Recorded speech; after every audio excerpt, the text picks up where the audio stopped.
Me Ryan, 32. Engineer, decent salary, boring office park, the kind of job where the highlight of the week is when someone brings donuts. Married to Ashley for 4 years, together 6. Own a house in the suburbs, bought it 2 years before I even met her. 2 cars, both paid off, mostly because I drive a 10-year-old sedan and refuse to replace it. This is the part of the story where most guys would tell you they had it good. I thought I had it good. Turns out I was the only one keeping that opinion alive. Started noticing things around the time we hit the 3-year mark of marriage. Nothing dramatic at first. She stopped reaching for my hand at the grocery store. Then she stopped kissing me when I came home from work. Then she started keeping her phone face down at dinner. Asked her once if everything was okay. Got the standard "I'm just tired" answer. Nodded, dropped it, made her tea, went back to fixing the garage door. Fast forward a few months. Ashley starts hanging out more with her friend Vanessa.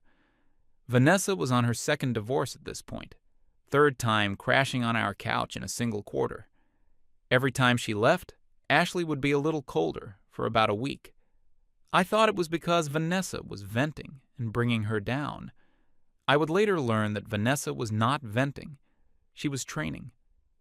Around this same period, Ashley got really into podcasts. Headphones on at dinner, headphones on in the car, headphones on while folding laundry. Asked her once what she was listening to. She pulled one earbud out, looked at me like I had asked her to explain calculus, said it was stuff I wouldn't get. Cool, that's fine. Podcasts are personal. Walked away, made dinner, kept it moving. That became kind of a theme. Asking a question and being told I wouldn't understand the answer. So I stopped asking. Then she started going to a therapist, which I fully supported, by the way. Told her therapy is a good thing. Take care of yourself, do whatever you need. Paid for the sessions out of our joint account without ever mentioning it. She started coming home from those appointments with new vocabulary. Emotional labor, weaponized incompetence, the mental load, male default behavior. I had never heard any of these phrases before in my life, but somehow I was apparently committing all of them simultaneously. At one point I asked her if she could give me an example of weaponized incompetence on my part. I genuinely wanted to understand. I was washing the dishes when I asked. She said, "The fact that you're asking is the example." Okay then. Kept washing the dishes. The bedroom side of things had been slowing down for a while. I'm not going to get into the details because that's not what this is about. But it had gone from normal married life to once a month to basically never. Every time I tried to be affectionate in any way, even just an arm around her on the couch, she would shift. Not say anything, just shift. Move my arm, scoot over, get up and grab water she didn't want. So I stopped reaching out. Figured I'd let her come to me when she was ready. Spoiler, that day never came. One evening, I was making dinner. She was on the couch with Vanessa. Caught a piece of their conversation as I was putting plates down. Vanessa was saying something about how her ex never appreciated what she carried. Ashley was nodding along, saying mine doesn't either. I just stood there holding the salad bowl. She didn't even know I was right there. Put the bowl down and went back to the kitchen. Didn't say anything. That was probably the first time I felt the floor shift under me. Asked her later that night, after Vanessa left, if there was something we needed to talk about. She said no. Said everything was fine. Said I was being paranoid. Said I always need reassurance, and it's exhausting. Laid in bed that night staring at the ceiling for about 3 hours. Got up, went to the couch, slept there. Nobody mentioned it the next morning. This kept up for a while. I'd say a couple more months. Around the same period, work picked up. I had a big project at the office, which meant longer hours.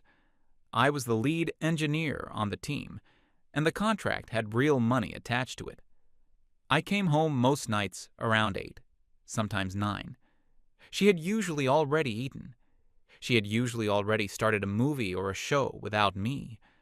I would come in, drop my bag, microwave whatever was in the fridge, eat at the counter while she watched her thing in the living room. She never paused it when I came in. Not even once. After about 3 weeks of this, I mentioned, lightly, that it would be nice if we sat down together for dinner once in a while, even if it was late. She said she couldn't be expected to eat on my schedule. Said I was being controlling about meals. I said okay. Started bringing dinner from a place near the office and eating it in the car before I got home. At least the car didn't have anyone in it telling me I was controlling. I picked up more of the chores to try to ease whatever burden she was talking about. Started cooking 5 nights a week instead of 4.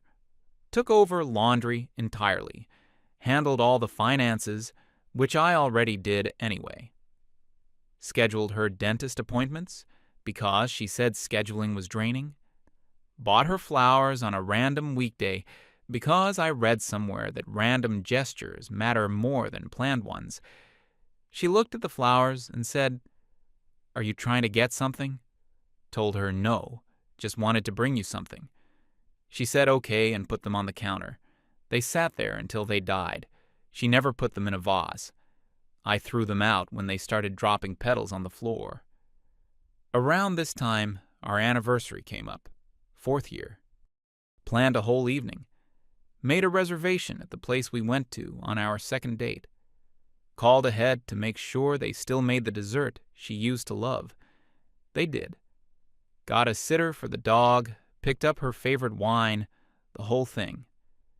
Night of the dinner, she comes downstairs, looks at me in the suit, and says, "Oh, was tonight the night?" I told Vanessa she could come over. Told her it was fine. Vanessa can come over any night. This was our anniversary. She got quiet. Then she said the thing that I'm going to remember for the rest of my life. She said, "Ryan, I think we need to talk about how affection works in this relationship." I sat down on the stairs in my suit. Just sat down. She pulled out her phone, which I later realized had notes on it. Her therapist had apparently helped her prepare for this conversation, which is funny because I had not been invited. But okay.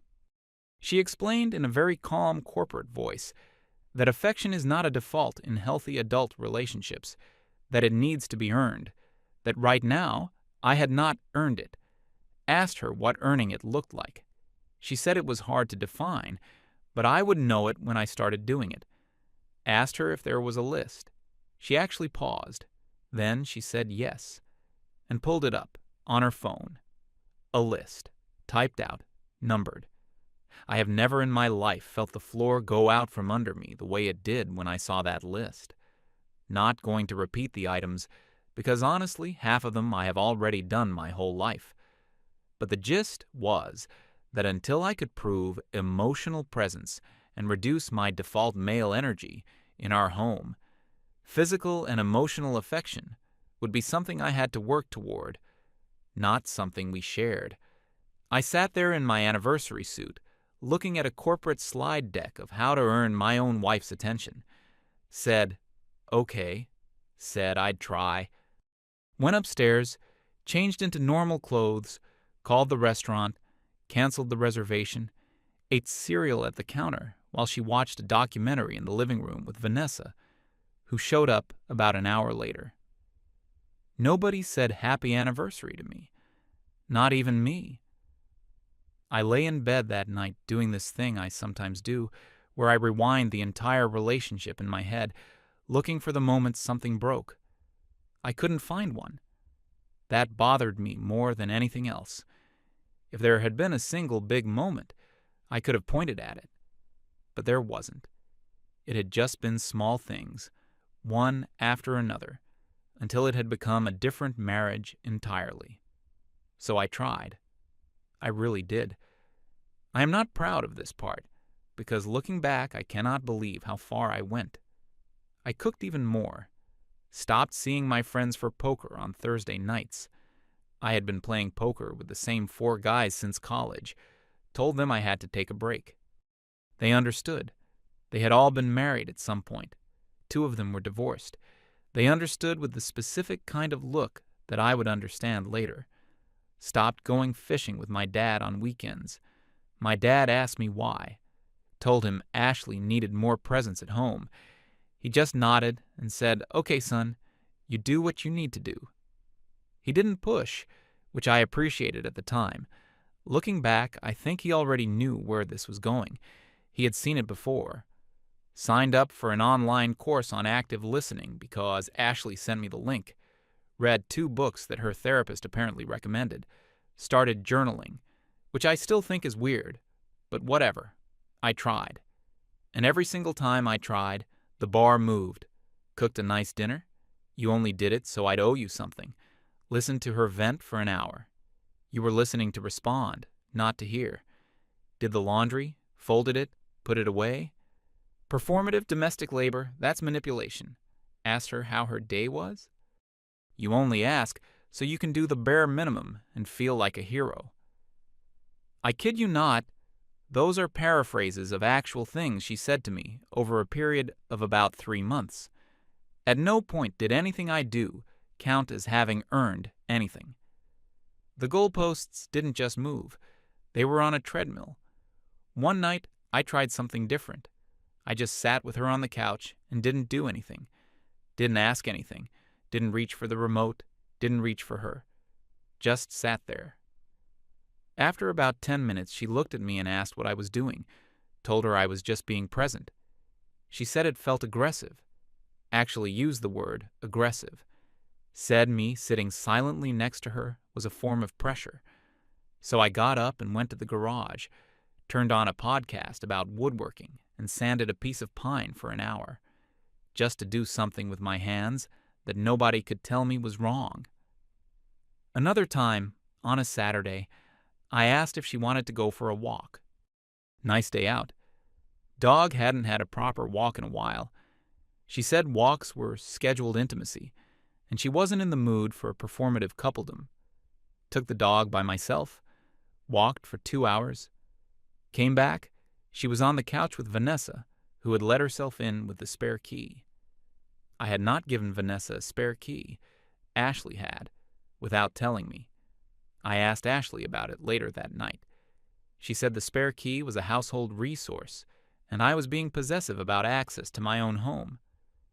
I went and changed the front lock the next morning before work. Did not tell her I had changed it. Did not give Vanessa a new key. Ashley noticed about a week later when Vanessa tried to let herself in and couldn't. Got an angry text from Vanessa. Did not reply. Ashley confronted me about it that night.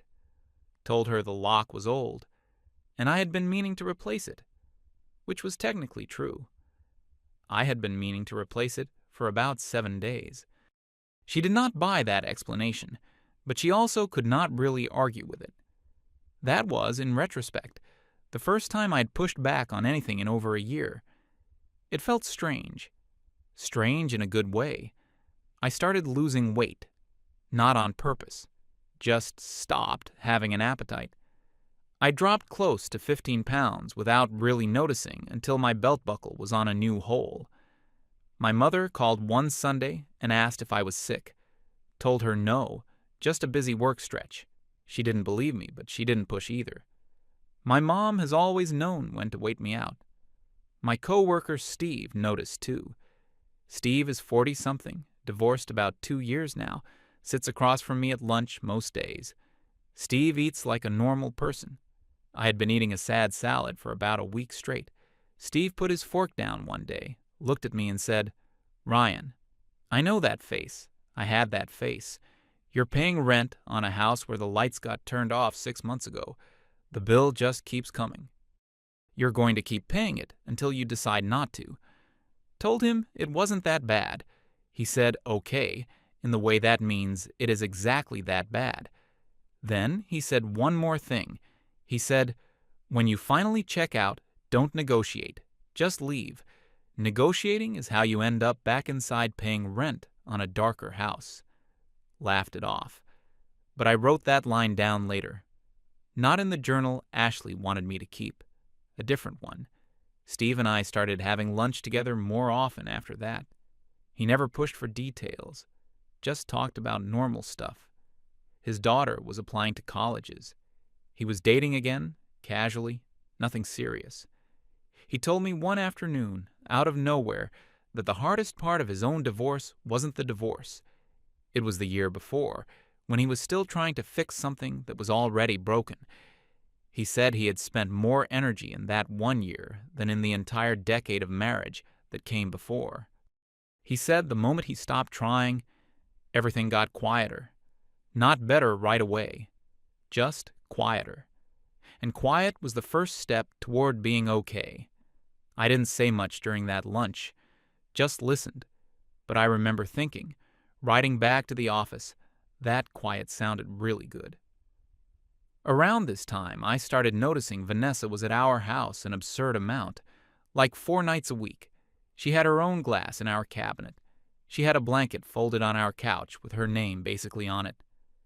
She drank wine from my wine rack, which I had been collecting bottles for since before I even met Ashley. One bottle in particular, a gift from my late grandfather, was missing. Asked Ashley about it. She said Vanessa had needed something nice that week because she was going through a hard time. Told her that bottle was from my grandfather. She said I was being possessive about objects. Dropped it. I should not have dropped it, but I dropped it. One evening I came home from work, groceries in both hands, heard Ashley on the phone in the bedroom. Door was cracked. She was talking to her mother. I should not have stopped to listen, but I did. She said Vanessa thinks I'm settling. She said maybe she's right. She said she didn't know if she had ever really been in love with me or if she had just been comfortable. I stood in the hallway holding 2 bags of groceries for what felt like a really long time. Finally walked into the kitchen, put the groceries away, made dinner, called her down. We ate. Asked how her day was. She said fine. I said mine was fine too. That was the entire dinner conversation. That night I did not sleep. Not because I was angry, just because something in my head had clicked off. I lay there next to her and felt nothing. No sadness, no rage, no longing. Just the very calm, very flat feeling of someone realizing the meeting they were preparing for has already been canceled and nobody told them. Got up around 4 a.m, went to the kitchen, made coffee, opened my laptop, pulled up our finances, pulled up the deed to the house, pulled up the prenup. Yes, we had a prenup. Steve had made me get one before the wedding. I had argued with him about it at the time. Steve, she's not like that. Famous last words. But I had signed it anyway because Steve was insistent, and I respected him. That prenup turned out to be the single most important document in my adult life. The house was mine, bought before the marriage, kept in my name. My retirement was protected. My savings were protected. Her car was hers. My car was mine. The joint account was split evenly, which was actually less than half because I put more in. Sat at the kitchen table looking at all of this around 5 a.m. The sun was not even up yet. Made a list of my own. Not a list of what she needed to do. A list of what I needed to do. Open a new personal checking account. Move my direct deposit. Contact a lawyer Steve had recommended a year ago. Cancel my half of streaming subscriptions. Back up all of my personal files. Pack 1 bag of essentials and put it in the trunk of my car just in case. And then, at the bottom of the list, the most important item. Stop trying to earn anything. Closed the laptop, put the cup in the sink, went upstairs, showered, dressed, kissed her on the forehead while she slept, and went to work. That morning, at work, I called the lawyer. He had an opening that afternoon. Took a long lunch. Met with him in a small office that smelled like old paper and coffee. He asked a lot of questions. I had brought a folder with the prenup, the deed, our tax returns, account statements, everything organized by tab. He flipped through it for about 10 minutes, looked up, said, Ryan, I have to be honest with you. This is the cleanest case I've seen come across my desk in a long time. You have done everything right. I didn't feel proud. I felt sad. Because I had only done everything right, because, deep down, some part of me had known years ago that I might need to. By the end of that day, everything on my list was either done or scheduled. Felt nothing. I want to be honest about that. Didn't feel triumphant. Didn't feel free. Felt the way you feel when you finally turn off a beeping smoke alarm that has been going off for so long you stopped noticing it. Just quiet. That's all. Quiet. Came home that night. Made dinner only for myself. She came down, saw one plate on the counter, asked what she was supposed to eat, told her, make whatever you want. Didn't say it mean, just said it, like the answer to any other normal question. She stared at me for a second, then went to the fridge, made a sandwich, didn't say anything else. We ate in different rooms, and that was the start of it. Over the next couple of weeks, I just stopped reaching for affection, stopped asking how her day was, stopped buying her wine on the way home from the store, started going to poker again. The guys at the table did not say anything about my return, just dealt me in like I had never left. That is what real friendship looks like, by the way. No questions, no speeches, just a chair already pulled out for you. I lost $200 that first night and walked out of there feeling better than I had in a year. Called my dad and told him I was coming fishing that weekend. He said, "Okay, son, glad to hear it," and hung up before I could feel weird about it. We sat in his boat for 6 hours and barely spoke. He made coffee on a little propane burner and handed me a cup. Around hour 4, he said, without looking at me, "You doing okay at home?" I said no. He said okay. That was the whole conversation. He didn't ask for details. He didn't offer advice. He just sat there with me in the boat. I will never forget that. Started lifting at the gym after work 3 times a week. Not to look good, just to feel like my body belonged to me again. Started cooking the kinds of things I actually like, which is mostly steak and roasted vegetables, none of which she ate. I was polite. I was respectful. I greeted her in the morning. I said good night before bed. I paid my share of every bill on time. I did not engage in any fight she tried to start. I was, for all intents and purposes, a really good roommate. She did not know what to do with this. At first, she actually seemed pleased. Told Vanessa I was finally giving her space. I overheard that one, too. The walls in that house are thinner than she thinks. After about 10 days, the mood shifted. She started leaving dishes in the sink. I would wash mine and leave hers. She started leaving laundry in the hallway. I would step over it. She started making comments about how the house felt cold. I would say, "Yeah, it does. I'll grab a sweater." Then came the test ultimatum. That's what I call it now. At the time, I didn't know it was the rehearsal for a bigger one. She said we needed to talk about the trash. I had stopped taking out the trash because I wasn't generating most of it. She said I was being childish. I said she was probably right. I said she could figure out a system that worked for her. I went out to the garage to organize my tools, which I had been neglecting for a long time. She did not know what to do with that. I heard her on the phone with Vanessa later.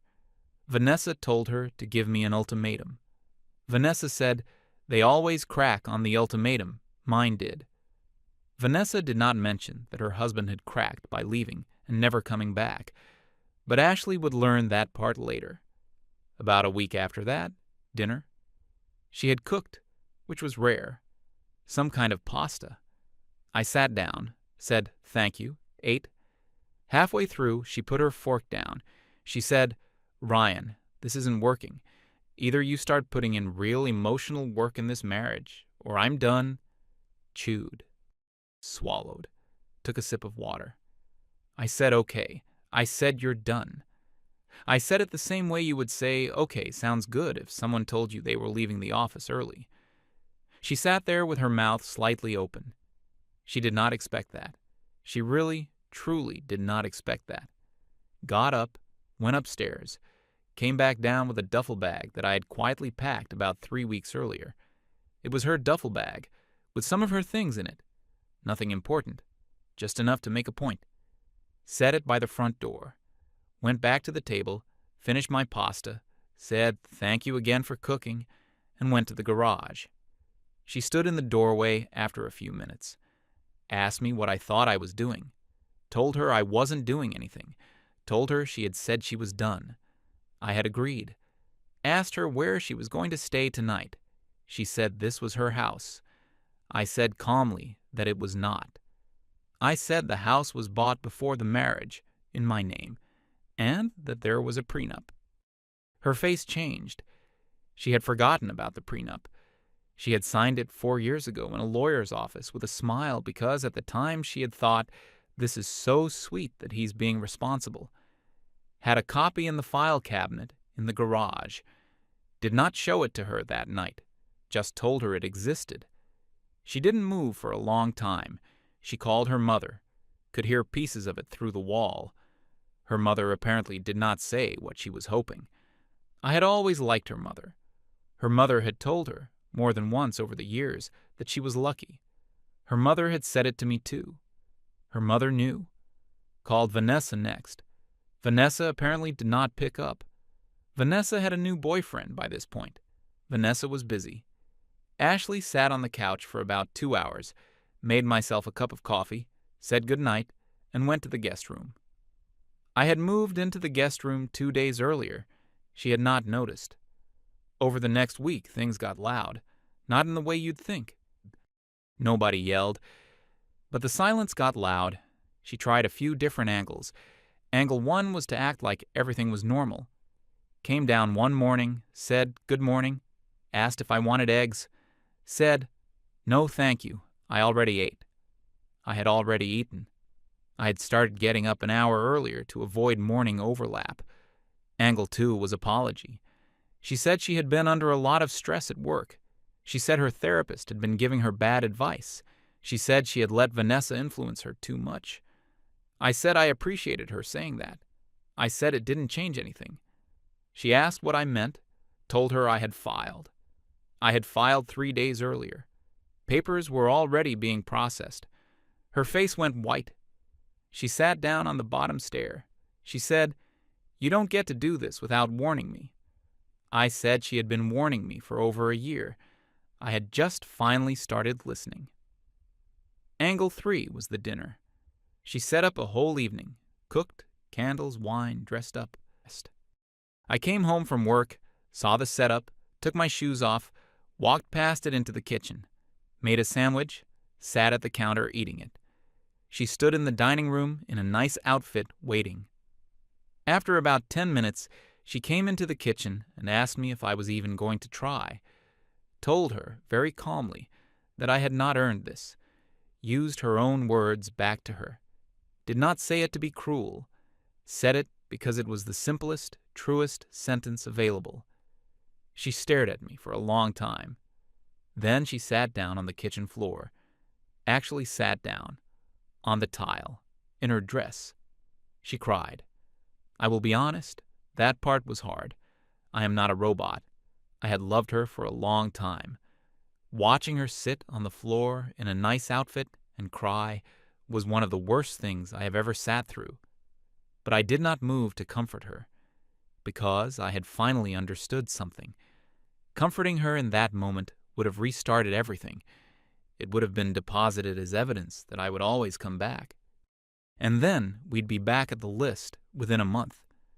So I sat at the counter and finished my sandwich. Then I went upstairs. I heard her get up off the floor about 20 minutes later.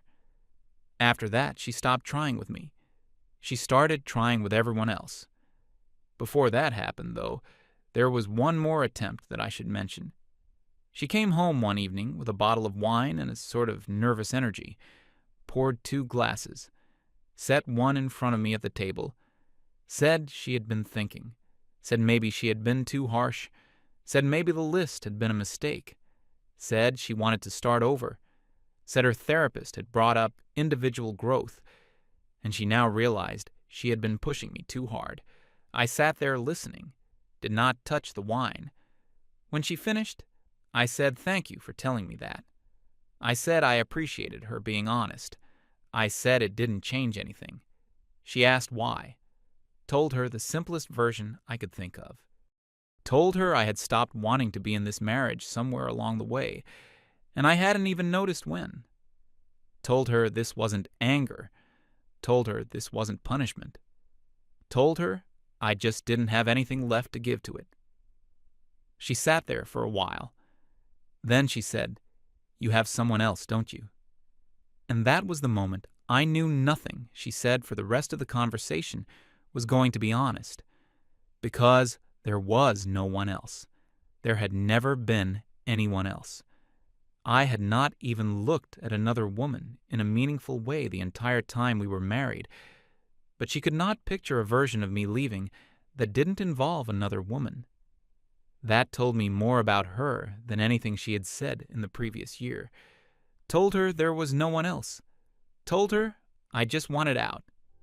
She stood up, took both wine glasses, dumped them in the sink, and went to bed. I sat at the table for another hour, then washed the glasses, then went to the guest room.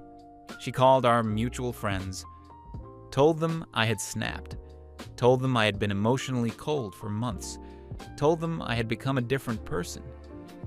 She didn't know that some of those mutual friends had seen the dinner table on our anniversary night.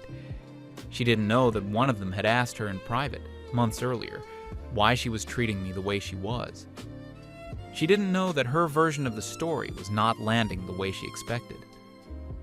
At a group dinner about a month into all of this, with mutual friends, she tried to spin it again. One of the women in the group, who had known us both for years, put her wine glass down and said, "Ashley, you told him affection had to be earned. He agreed. He stopped trying to earn it. That's literally what you asked for. What is he supposed to be doing wrong here?" Nobody at the table said anything. Ashley left early that night. I stayed for another hour. That was the first time in a long time that I felt like a person sitting in a chair instead of an applicant in an interview. Two of the guys at the table caught me alone on the way out. One of them, who I had known for over a decade, gave me a hug. He said, "We knew, man. We just didn't know how to say it. We're glad you're okay." That one hit me harder than I expected. Sat in my car in the parking lot for 10 minutes before I could drive home. Not crying, just sitting. I want to be clear about something. I never went after her. I never told people her business. I never posted anything online. I did not bring up Vanessa. I did not bring up the list. I did not bring up the anniversary dinner. I just answered honestly when people asked, in short sentences, and changed the subject. That was actually more damaging to her than anything I could have invented, because people filled in the blanks themselves. I ran into Vanessa about 2 months into the separation. At a grocery store of all places. She was alone, looked rougher than I remembered. The new boyfriend had apparently not stuck around. She saw me, lit up like we were old friends, started walking over to ask how I was doing, nodded at her, said hi, and kept walking. Not rude, just done. I did not look back. I do not know if she said anything else. I assume she did. Didn't care enough to check. The divorce moved quickly. No kids, prenup intact, house clearly mine, separate finances, mostly separate. Her lawyer tried for spousal support. My lawyer pointed out that she was a working professional with her own career and her own income. That was the end of that conversation. She got the contents of her closet, her car, her half of the joint account, and a settlement that was less than she was hoping for, but more than she was technically entitled to, because I did not want to be petty. My lawyer actually asked me if I was sure about that number. He said most guys in my position would not have offered that much. Told him I just wanted it to be over. Told him I did not want to spend the next 5 years remembering a number I should have lowered. He respected that, signed the papers in his office, handed them back across the desk, walked out into the parking lot, sat in my car for a few minutes, did not feel relieved, did not feel anything in particular, just drove home, made dinner, watched a hockey game, went to bed. She moved into a one-bedroom about 15 minutes away, heard through mutual friends that she was back in therapy. New topic, apparently. Her therapist was helping her work through abandonment issues. I am not making that up. That is what she told one of our friends. The same therapist who had helped her draft the list was now helping her process the consequences of the list. I would have laughed if it weren't so sad. Vanessa and Ashley stopped speaking about 3 months in. I don't know exactly what happened. Heard a piece of it, secondhand, that they had a falling out over who gave who bad advice. Each of them apparently blamed the other for how their lives had turned out. That was the part that hit me the hardest, honestly. Not in a good way, just in a sad way.